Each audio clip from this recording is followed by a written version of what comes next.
I always remind you, this is 5 hours of combat in a war that lasts for 4 years. This is 5 hours, 10,000 casualties, killed, wounded, captured, and missing.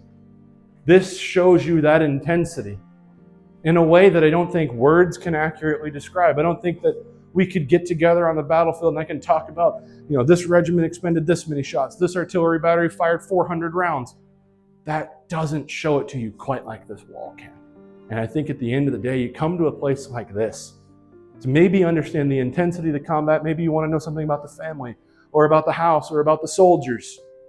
At the end of the day, we all come to these sites, I think, to reflect on what was at stake from the years of 1861 to 1865. The very fate of this American Republic hung in the balance, even in those late days in November of 1864. And there is no better place to reflect on the potential loss of this great experiment in liberty and in self-government, quite like standing on a battlefield of the Civil War, and where better than here at the Carter Farm in Franklin, Tennessee.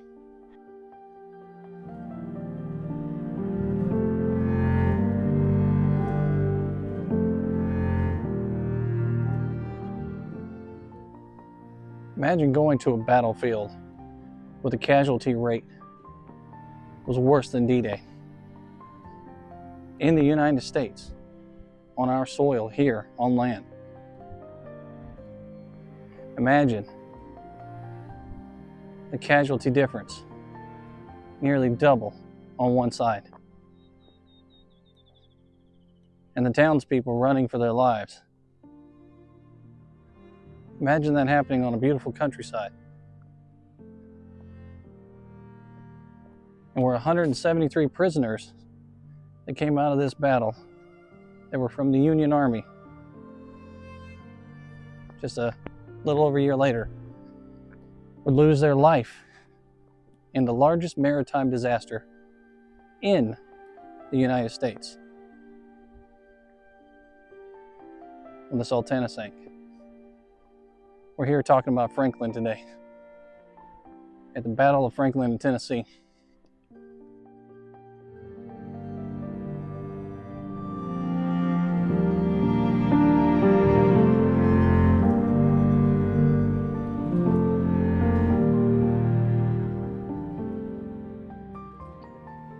Now, for most of my videos, I come prepared with some sort of storyline, or I talk about an individual soldier, because I love doing that.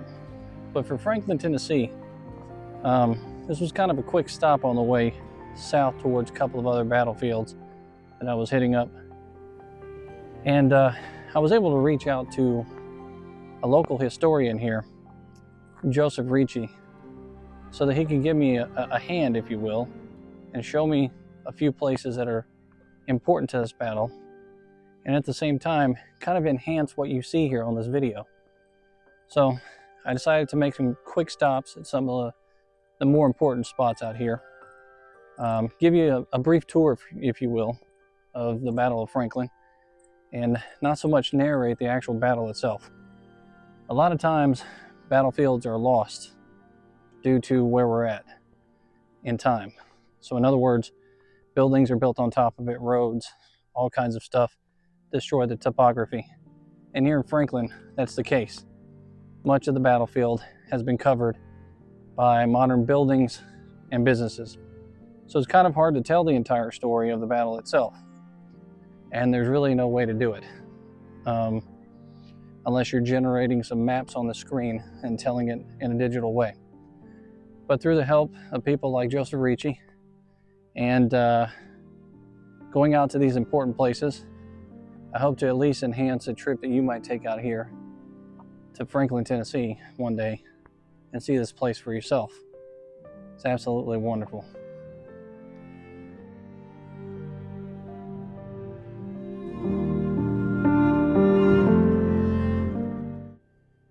So sometimes out here on these fields, you don't have a whole lot of experience with what you're looking at or talking about.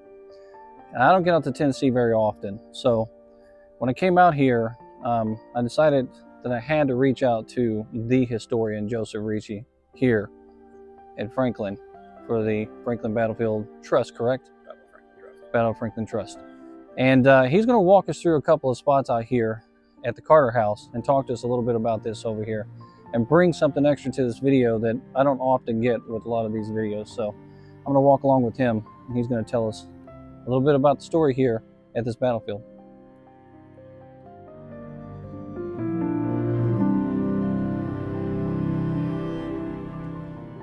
So we're on the south side of Franklin, about 25 miles south of Nashville, Tennessee, and we are at the Carter farm. This was home to Fountain Branch and Polly Carter prior to the American Civil War. Fountain Branch and their family lived here from about 1829 right on up almost to the turn of the 20th century. By 1896, the last members of the Carter family leave here.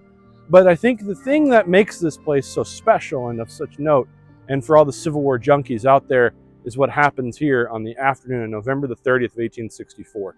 Just to my right, looking south, this is where we'll see massive hand-to-hand fighting, chaos, pandemonium, bedlam, as the Confederate divisions of General Patrick Cleburne and General John Calvin Brown crash through the center of the Federal line. All through this area here, major Confederate breakthrough about 200 yards wide. And it is here that men fight hand-to-hand, up close and in person. And right back here behind us, looking back towards our visitor center and extending across the road, brand new soldiers who've never been in combat before. And if you stop for just a second, there are so many people that visit here today, that work here today, that interpret this site. I've never been in combat. I've never even had to fire in anger at anybody before. My goodness gracious life, these young guys out from western portions of Missouri, Federal soldiers, having never seen action that afternoon, are met by two of the strongest divisions in General John Bell Hood's Confederate Army. And they hold on for dear life right back here behind us. The fighting that breaks out here still has tangible scars that you can see today. This is that tactile link to history, right? The thing that you're always looking for. Man, I want to touch it, I want to see it, I want to feel it, I want to be close to it.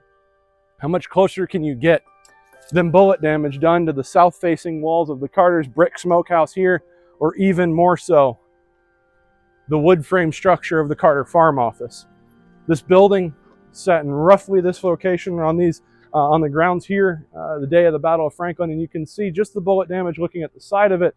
But as we step inside of it, that's when I think you get a really good grasp of what that combat looked like. And I always remind visitors, guests, friends, people like you that I'm just showing around, I always remind you, this is 5 hours of combat in a war that lasts for 4 years. This is 5 hours, 10,000 casualties, killed, wounded, captured, and missing.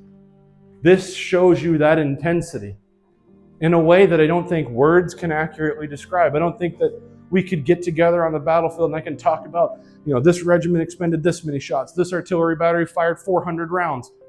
That doesn't show it to you quite like this wall can. And I think at the end of the day, you come to a place like this to maybe understand the intensity of the combat. Maybe you want to know something about the family or about the house or about the soldiers.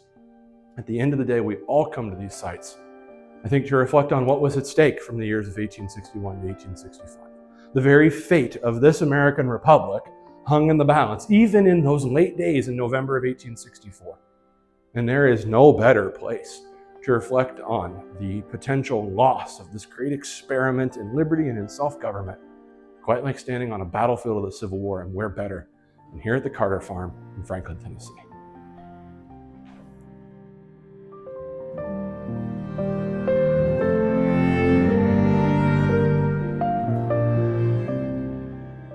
The building here is it's the only one that's not original. You've got the main house, you've got the kitchen, you've got the smokehouse, and the farm office. This building is a slave dwelling, but it's not from Carter Farm. Those buildings would have been down here towards the base of the hill.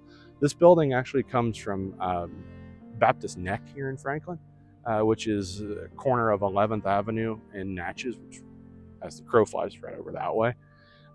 In the 1950s, the state of Tennessee, the city of Franklin, was looking at building public housing, and this building sat in its footprint. And so it was picked up and moved to the closest nearby state historic site, which, given that its proximity here, was Carter Farm. And it would make sense to move it here, given that there were no slave dwellings here on the property. But the building itself, I guess, could be representative of what they might have looked like. But there's a great picture of this building, probably mid-50s or so.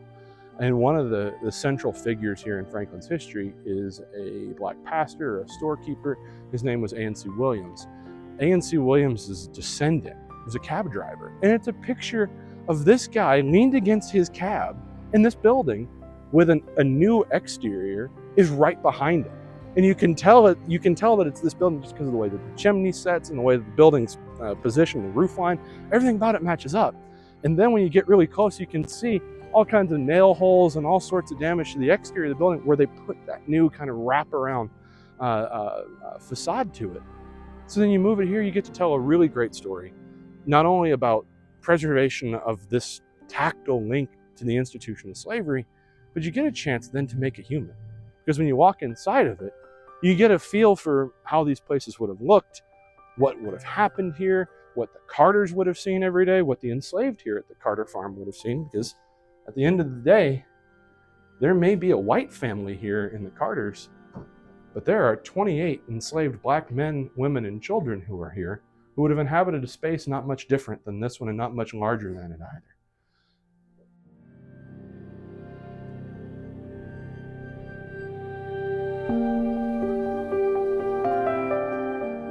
I think too, this is another aspect of the story is not only just the lives of the enslaved here, which are central to stories that we tell in our slavery and enslaved tours and in our regular house tours, but think about the soldiers who are here. It's one of the issues that's always on their mind, right? Think about the people who are here. It's the issue on their mind. Think about the enslaved. This is their life. And then after the war, the way that this structure is repurposed, not only as what was once a dwelling for enslaved people, has now become a home for free people.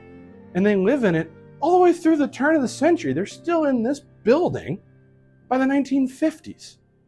And that, the transformative kind of time, just the passage of time, when you stand back and you look at it, there isn't a child that was born into slavery here.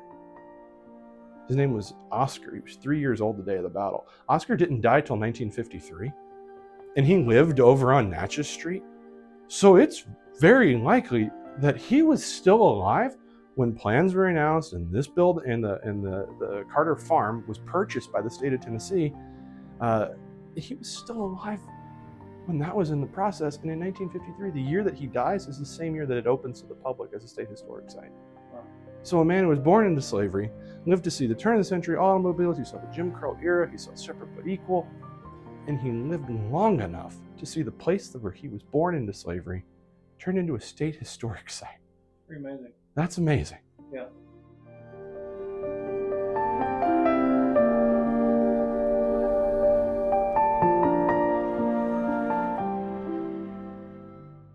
I mean, when you get down to, kind of brass tacks on it, think about a guy like Hugh Garland. He was in the Missouri Brigade. I just started doing some research on him, largely because I thought it was just a fun little aside.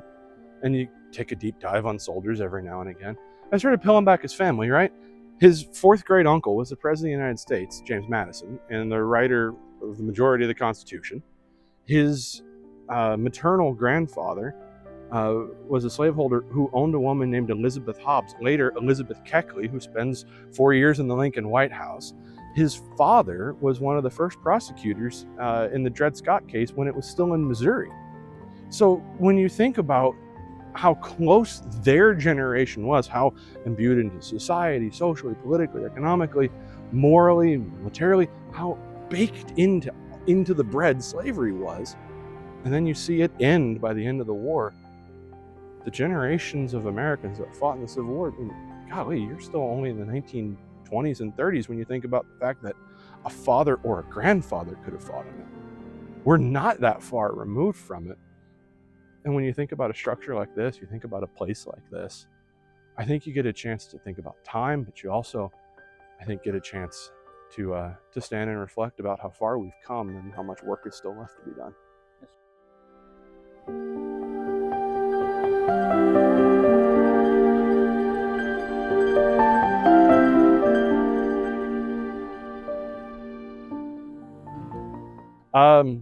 So I'll be honest, I grew up in a family where I told some guests on my battlefield tour this morning, other kids went to Disney World. I went to Antietam and Gettysburg and to Franklin. And when you get hooked at a young age, you find something that you latch onto, and maybe at first it's soldiers and stories of war and combat, and then you get to grow a little bit more, so then you catch on to some of the politics, and you catch on to the kind of social fever, and you get a little bit of everything out of it. And I went to school. I graduated with 2 degrees in history, my bachelor's and my master's. And then I moved here to Franklin to take this job. And in November of last year, I was given the title, right, of the historian for the Battle of Franklin Trust. And I think the coolest part about this job is you get to talk to people every single day. And you get to share this story, which is just, at the end of the day, it could be a lot of things. It's a great story.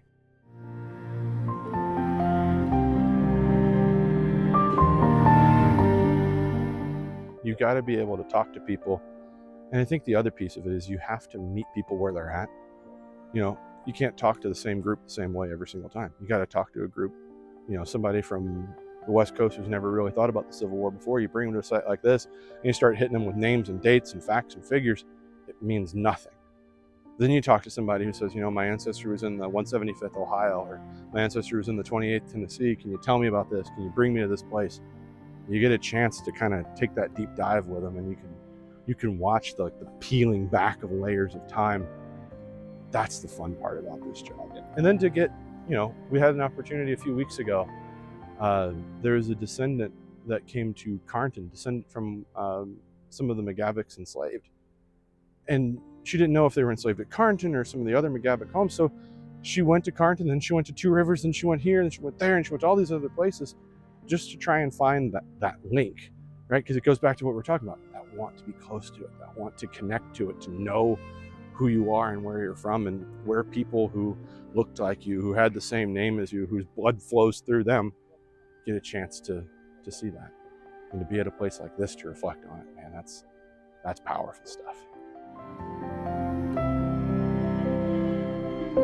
I think there's probably no better place to come and think about the past. I've said this before, other videos, I've said this on our podcast, I say this on tour sometimes. You can stand at the footsteps of the Lincoln Memorial, you can go to Gettysburg, you can stand at the Dead Angle at Kennesaw Mountain. You can go to presidential libraries and houses and to touch and to feel and to walk around that ground and get a feel and a sense of it. I think it's as close as we'll ever get to it. So when you come here and you reflect on it, I think, what else could you ask, right? And I think that it's the power of the place. It's the environment that's created here, because you come to a site like this and you get a chance to have honest, objective interpretation that's not going to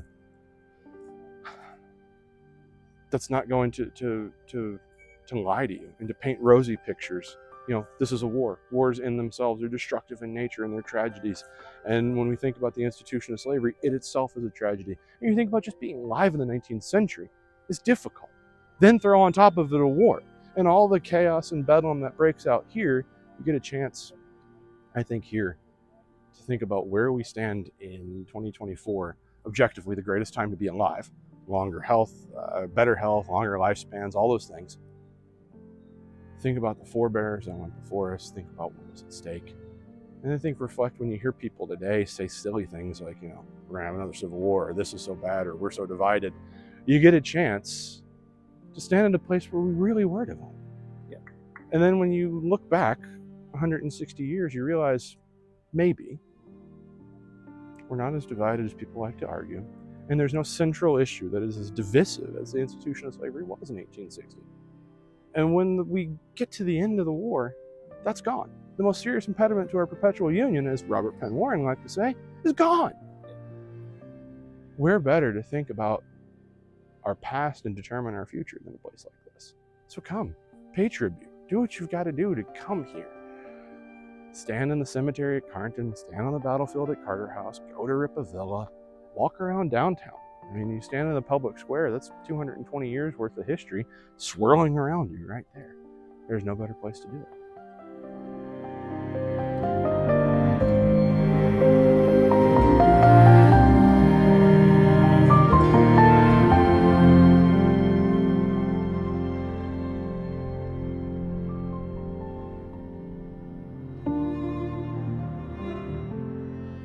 So the Battle of Franklin Trust has a podcast. It's called The Dispatch. It's the official podcast of the Battle of Franklin Trust.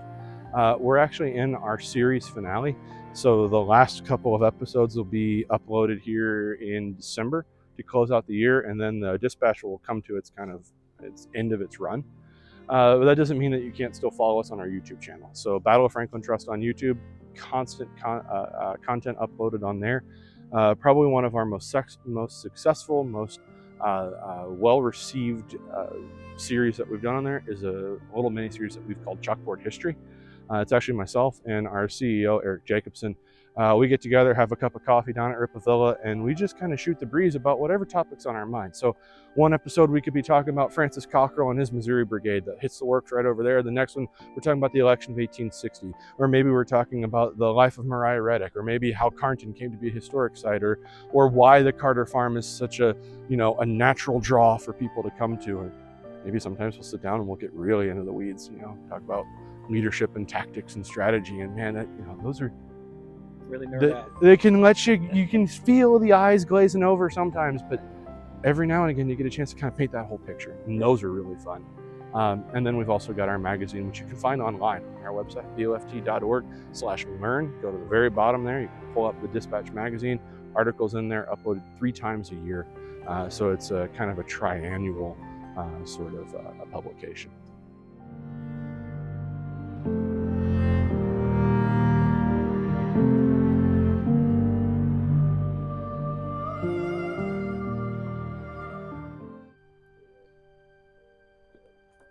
So as I speak to you now, Joseph's actually answering more questions here at the battlefield itself. You can tell the passion that somebody has when they start to talk, whether or not they actually enjoy what they do, how much they feel in tune with the history of their area.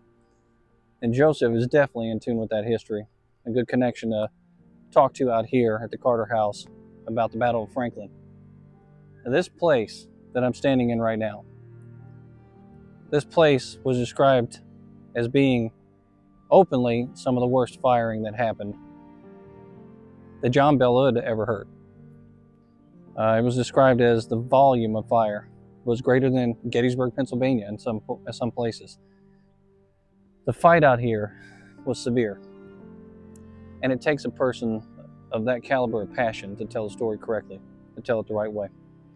So when you come out here to Franklin, meet guys like Joseph Ricci here at the Carter House and get a real tour of this place.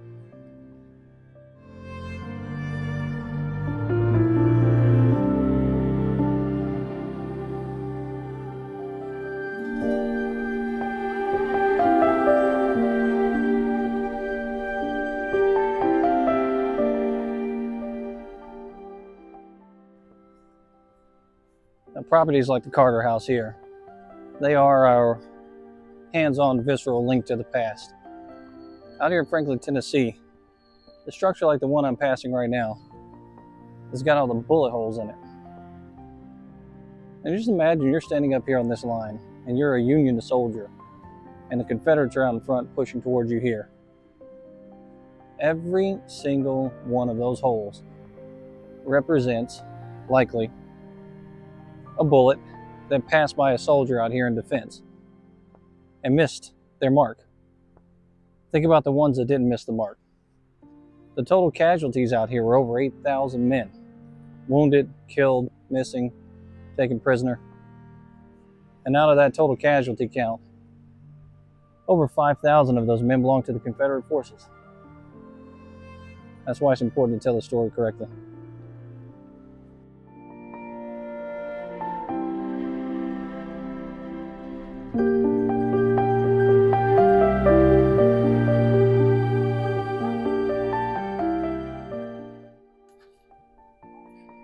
Now, the damage out here to these structures isn't just limited to the outbuildings that are out beside the Carter House.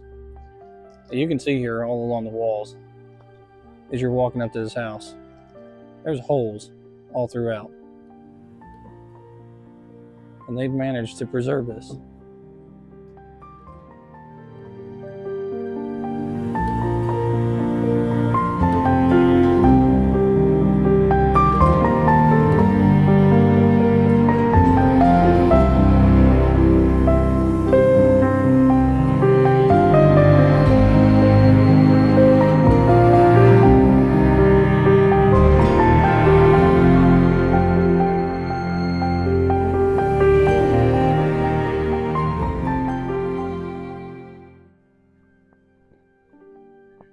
spending most of my time out in Virginia, it's not very often that I get to go inside structures that are as well preserved as this.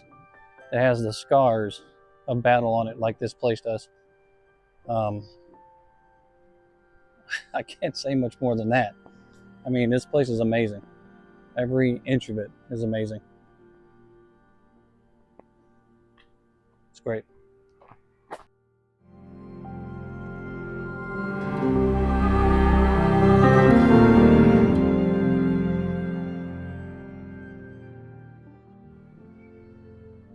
Now today out here at this site, we're lucky enough to get to be in a place that was once essentially overgrown, or other houses stood on top of it.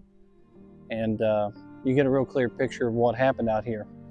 And they've even done things like put down this gravel here. I don't know if you can see that in the picture or not, but they put down the gravel to line up where the defense works were here at the top of this hill, this long slope where the soldiers would have been facing and coming towards. And I'm standing in position right now where the 1st Kentucky Artillery would have been defending this position. So this Carter House position is pretty important, especially when you're telling the story of the Battle of Franklin. Out here, the Battle of Franklin, the moment that you start coming into the township itself, there's a brown sign that says you are entering Franklin Battlefield. And then there's like 5 miles of houses jammed next to each other, Pizza Hut, shopping plazas and things like that. So quite like Petersburg, Virginia, this battlefield, the majority of it has been lost to development and years and years and years of people just placing their properties and building their houses and businesses on top of it. But slowly but surely, over the last probably 20 years or so, more and more of this battlefield has been saved.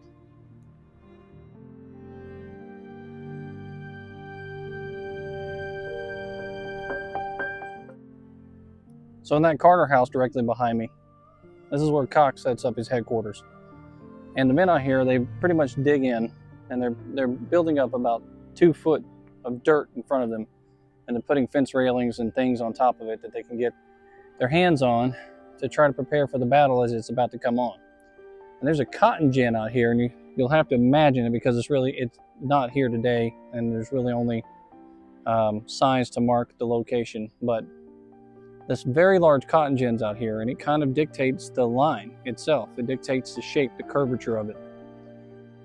But these men are over here preparing, and it is silent and still. So silent and still that it was written by Cox that essentially you had time to ponder. They knew the fight was about to come on. They just didn't know how bad it was going to be.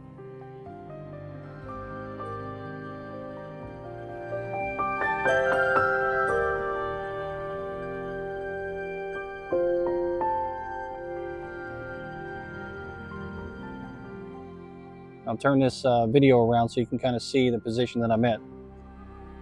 At about 4:30 p.m., the bulk of Confederate General Patrick Cleburne's division struck this part of the main Federal line. 100th Ohio Infantry buckled under the pressure, and although Cleburne had been killed just south of here, his men slammed into the earthworks and some vaulted over them. The 100th Ohio quickly fell back, as did part of the 104th Ohio. Some of the 104th soldiers tenaciously held their ground. The 6th Ohio Battery near the Carter Gin was also in play out here. These units, as well as the 65th Indiana Infantry farther east, anchored the line and averted further collapse.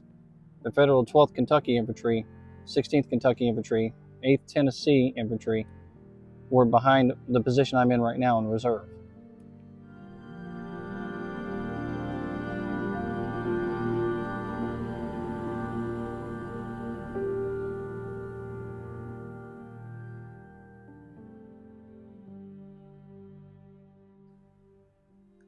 Now, this wasn't the main battle line.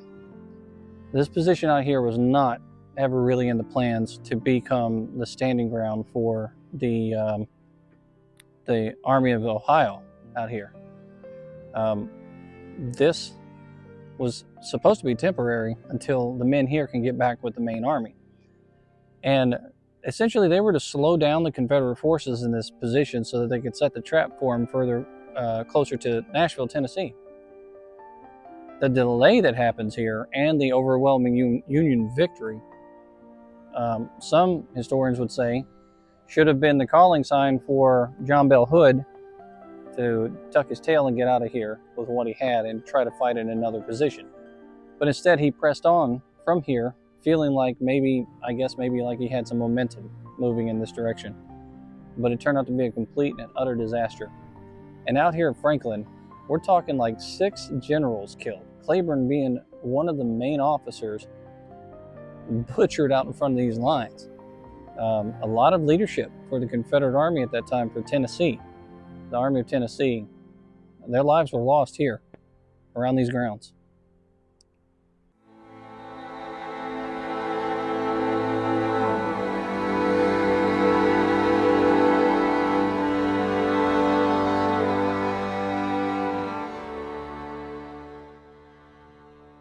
I'm going to kind of describe some of the positions we're in right now, and then I'll put a map up on the screen so you'll know exactly what I'm talking about.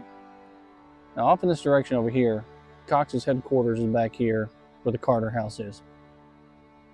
Crossing the street off in this direction here, somewhere out in this area, a cotton gin once stood. We're in the position where the 100th Ohio would have been.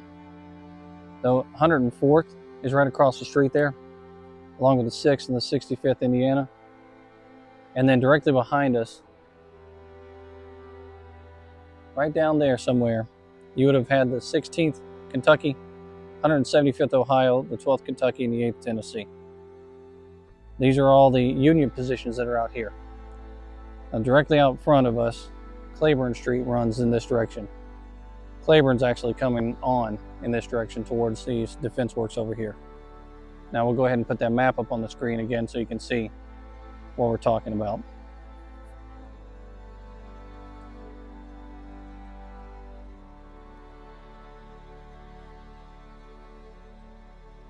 Now hopefully, as you can see those streets stretching out there and the positions, hopefully you're able to kind of get a better understanding of everything in that map. Now I will come back out of that map so you can kind of see where we're at again. And taking a look down the line here, where they put all this nice grass, they have placed these rocks where they have found the historic works of the main Union line out here.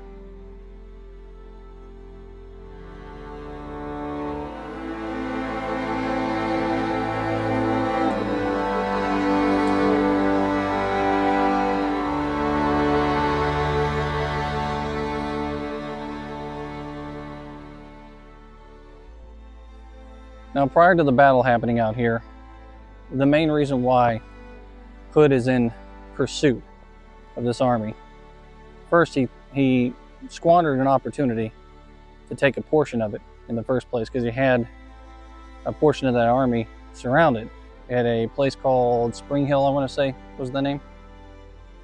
And once he failed to do that, those portions came back together, and we have what we have set up here at Franklin. But the real reason why he's over here is simply because they failed to keep Atlanta. When Atlanta fell, the tactic was to take your troops towards another position and hope that Sherman will move his men north into Tennessee. That didn't happen. Sherman didn't take the bait, and he sent the 30,000 men from the Army of the Ohio out here to this position to protect Nashville, Tennessee, and the supply lines out here. And protect it they did. They did pretty well doing it.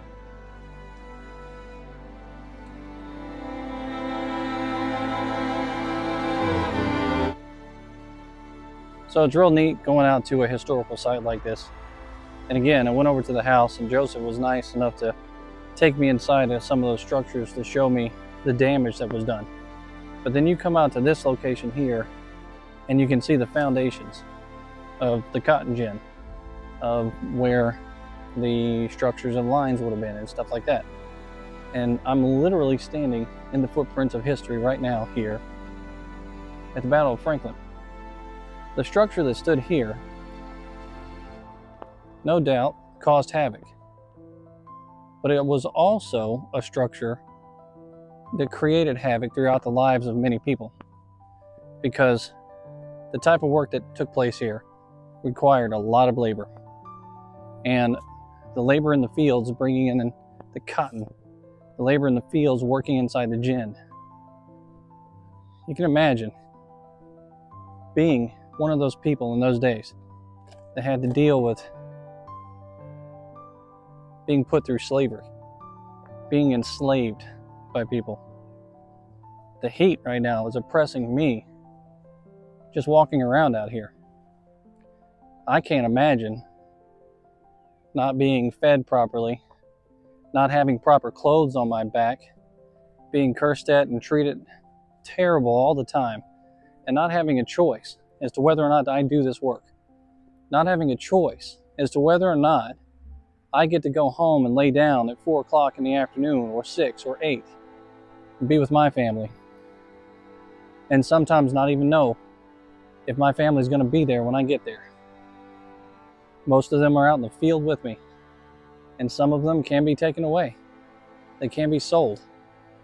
They can be lent down the road to someone else. That's what we're talking about when we talk about that chattel slavery. Real people being treated like animals.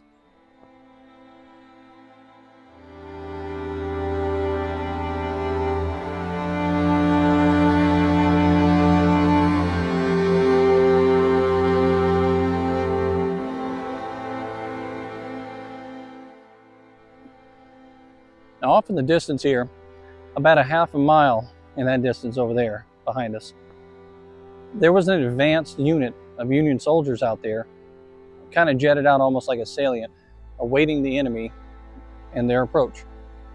And it's always been a controversy as to why they were out there in the first place. Why would you send those men so far out knowing that at any moment 20,000 men could come streaming across these fields and hit them head on? Well, 4 divisions came across the fields directly behind me here, one of them being with Claiborne. And those men came charging through those lines, and they fought like heck to keep themselves where they were at. But eventually they would have to fall back to this point.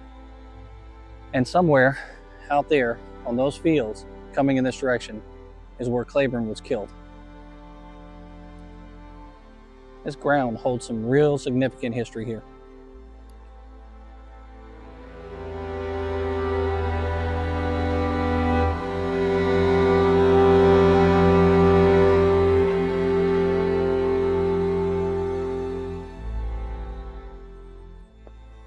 And sometimes I have pretty good descriptions of these fights that happened out here. Sometimes I read directly from the signs too, because the words that are written move me. So I'm going to read from this sign as we look in the direction that the rebels came from. Here at Franklin in November 1864, when the hopes of 1861 seemed just a fleeting memory, the soldiers of the Army of Tennessee attacked furiously toward you across the rolling fields. The Federal officer who was here saw their red and white tattered flags flaring brilliantly in the sun's rays, as if they were phantoms sweeping along in the air. The attack soon became a full-throttle charge, and the rebel yell echoed across these fields. The Federals opened fire, and a Confederate officer recalled that it seemed as if hell itself had exploded in our faces. But those who survived the Union volleys briefly imagined themselves close to victory. I don't think I could have said it better myself. Today it's hard to imagine it because of all the houses and the things that are in the way of these rolling fields that they describe, but if you imagine all this stuff cleared out and the field stretching out as far as you can see, and a large charge is heading in your direction with thousands of Confederate soldiers that have been fighting for years and years out here with the Army of Tennessee, and you're back here up on this ridgeline behind your defense works, as you see that advanced unit of yours come running back towards you. It's a little bit of a pucker effect.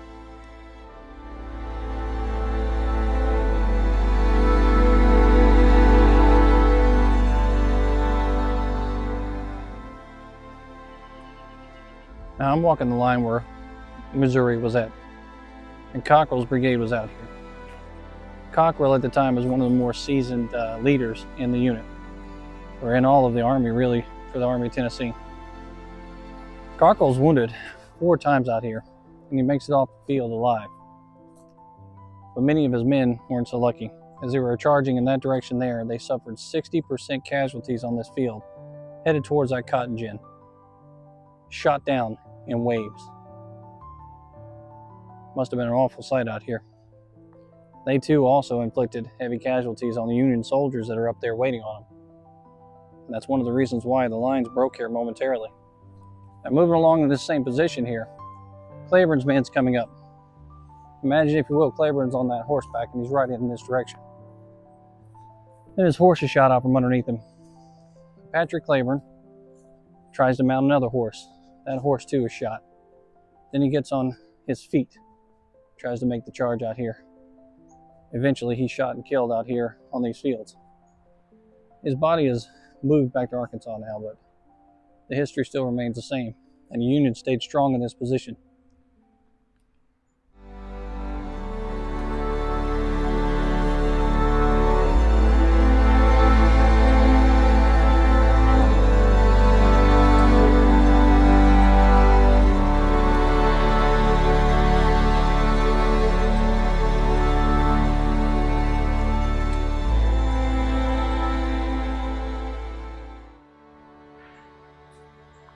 Imagine, if you will, that roadside behind me there is a long, stretched out ditch. And laid out before that ditch are hundreds of casualties of war. And they're about to be tossed in by the heap loads because I have no place to put them. Well, the position that I am in is important because of Loring. Out here, Loring attacked the left flank of the Union Army. And he went across in that direction towards where the railroad tracks are. Going up in that position, however, Loring left about 1,000 men out here on these fields. That's a massive portion of the casualties for the Confederate Army here at the Battle of Franklin. And a huge portion of those men were actually buried along the roadsides out here in Franklin, that being one of the locations there. About a year and a half later, after the battle had concluded, those men would be dug up and brought to Carnton.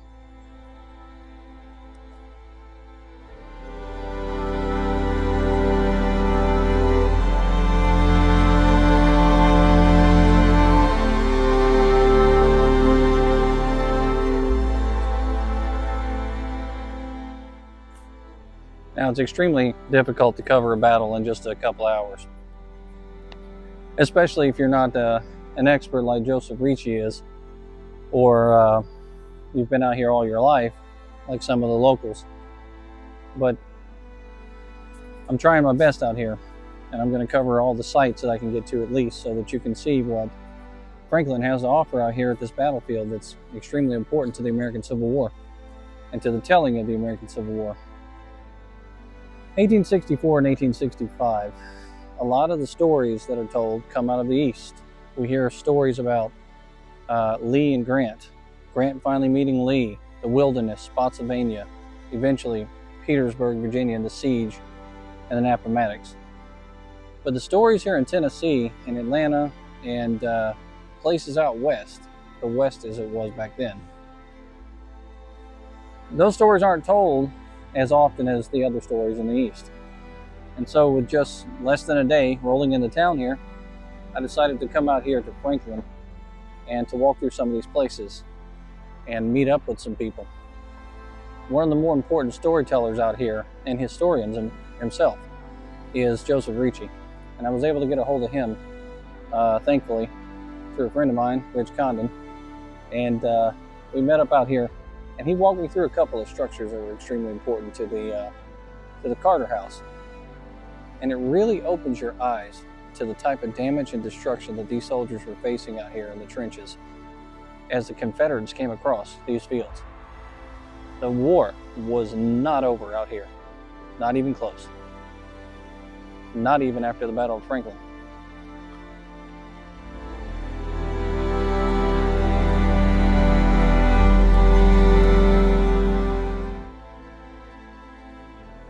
Now, one of the neat things out here at Carnton is when you come to the side of this house, you can kind of see the outline of the other portion of the house that used to be here. And you see it all along there, running down through this way. And there's a photo that's out here on this sign, a drawing, if you will, of what the house would have looked like with both portions of it attached together. And then another drawing of the south facade as it appeared in 1860.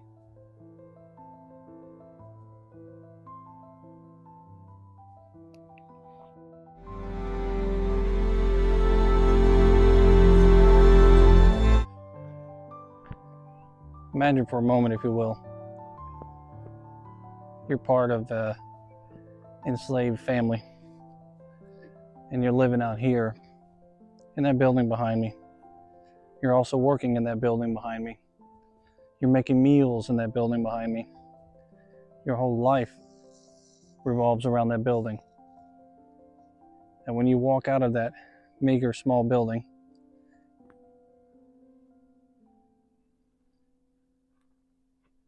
that large mansion is what greets you every day. You're there to be at the beck and call of the people that live in that house, the McGavics.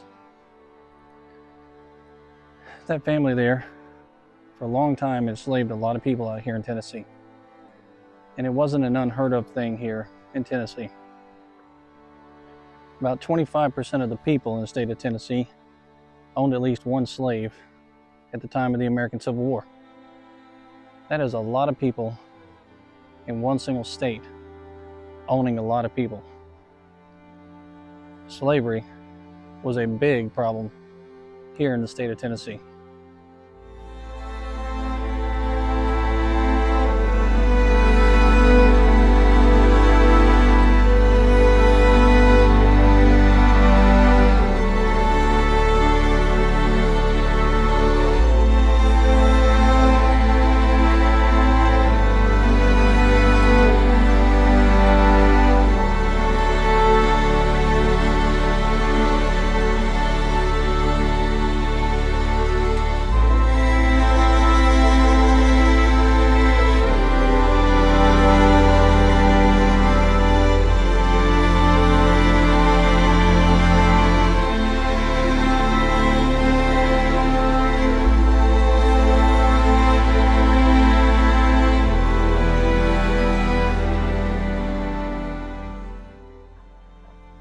Another stop along the way out here is the Carnton Plantation.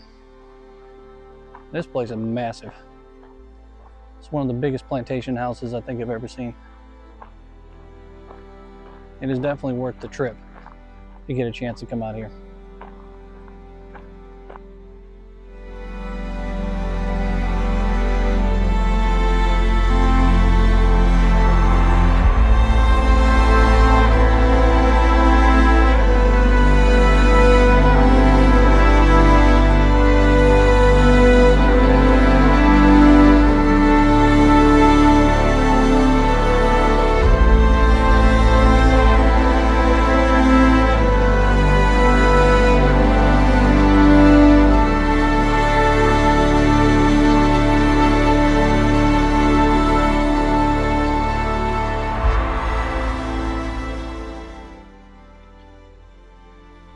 Just like the United States Army, United States forces count the cost of this war, the Confederates count the cost of the war the exact same way.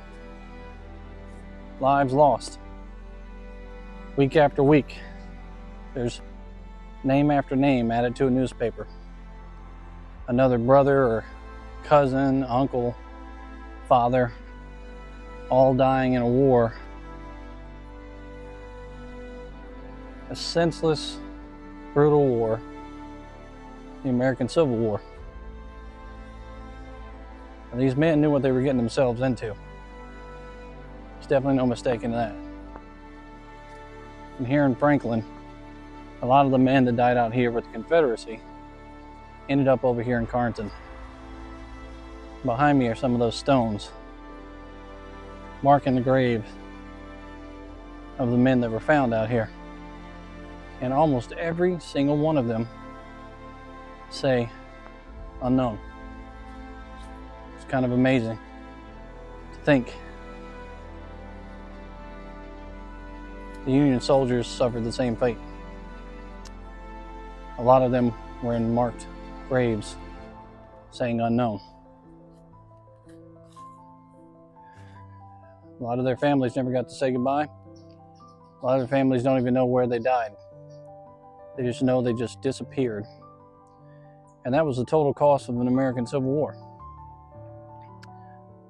Thousands upon thousands of lives completely snuffed out on both sides of that conflict. Whole generations of people disappearing. Men as young as, well, really not men, boys, 14, 16. Men as old as 55, 60 years old. All on south and northern sides, dying in these fields. But the vast majority of the men that died didn't die from combat. They died as a result of either a wound or some sort of a disease as a result of a wound or sickness in camps. In the end, it's still a terrible loss. Something to reflect on.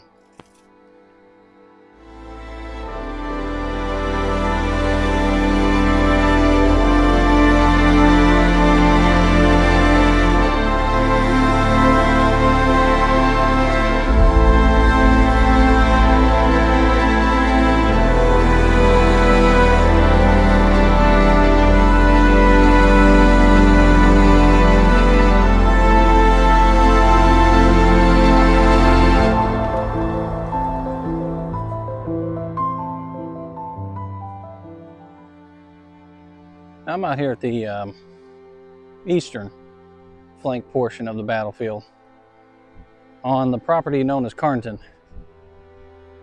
Out here, it's kind of easier to determine lines and think about the battle that might have unfolded because the lines of distance are pretty clear and open. Clear, beautiful fields to look at, an old style plantation, graves that are marked that you can go visit. Once you leave the eastern flank portion and you head towards where the real fighting happened, the heaviest fighting, it becomes muddled. There's houses everywhere, businesses all over the place, and in between all of that are nuggets, just diamonds in the rough. Old houses that used to be there during the battle, and buildings like the Carter House, for example, and little places, small patches of land that were significant that had been saved by the trust. It's really a wonderful place to come visit, even if you have to use your imagination for most of it.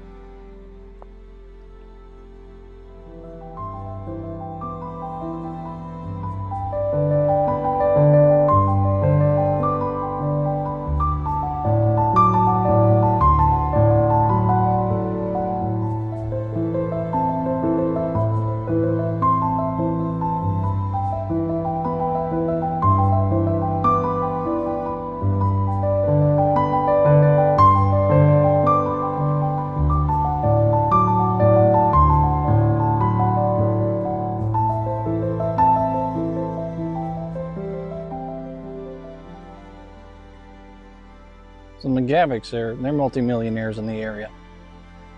Their property listed at the time of the battle was about $350,000. And in today's money, that's a lot of property by any standard, really. The average family out here that was well-to-do had about $9,000 worth of property. So you can imagine this massive plantation out here was a huge business for them. It was a huge industry. And at the time, that big, beautiful porch had just been constructed. Loring ends up selecting this area as a place for a fallback point and for a hospital. And it turns out to be a good decision too. The place is just out of reach of artillery. There's a major roadway right in front, and stretcher bearers can actually drag people back and forth across these fields to the big house right behind me, the plantation home here in Carnton.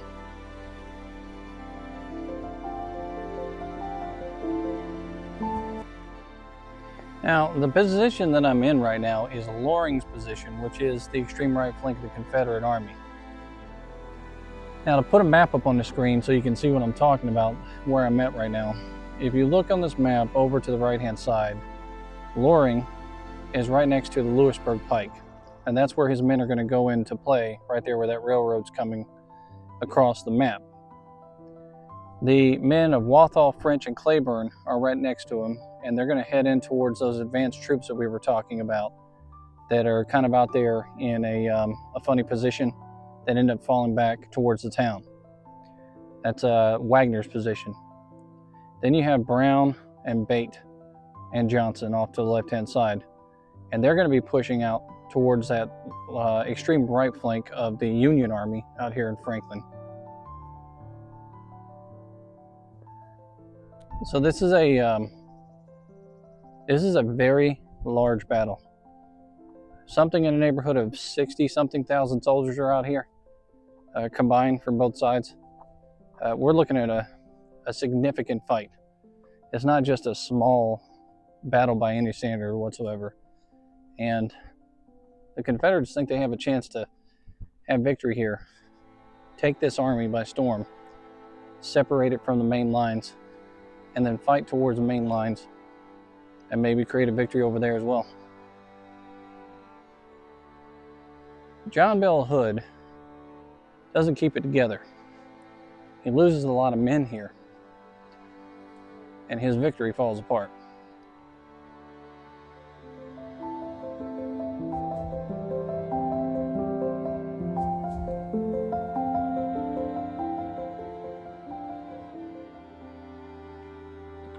To put into perspective the type of losses that happen out here for both sides, you have to compare the American losses of the Battle of Franklin to D-Day. By a percentage, the losses that were felt out here were far greater than the losses of the American forces on D-Day. Now imagine D-Day unfolding in a town near you, here in the United States. Thousands and thousands of men storming a position, and thousands of them being cut down. All the blood and gore that you see on those movies that talk about D-Day, and the veterans that talk actually live on video that you can watch here on YouTube, that talk about their dead and wounded all around them, the PTSD that they suffered as a result. It's the same thing we're talking about here in Franklin, Tennessee, but it's worse. By percentage, the losses here are worse.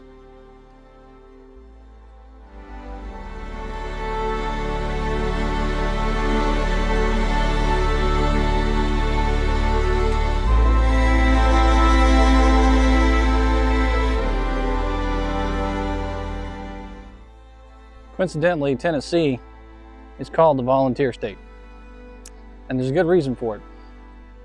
During the American Civil War, 120,000 soldiers for the Confederacy volunteered from the state of Tennessee. Also, 31,000 soldiers volunteered for the United States Army. So, that is a lot of soldiers volunteering from any state, and they weren't pressed into service. It's a pretty big deal. In the fields here in Carnton, the 4th Tennessee actually mustered up its first people for service here in these fields in 1861. Another very historic thing that happened here at Carnton.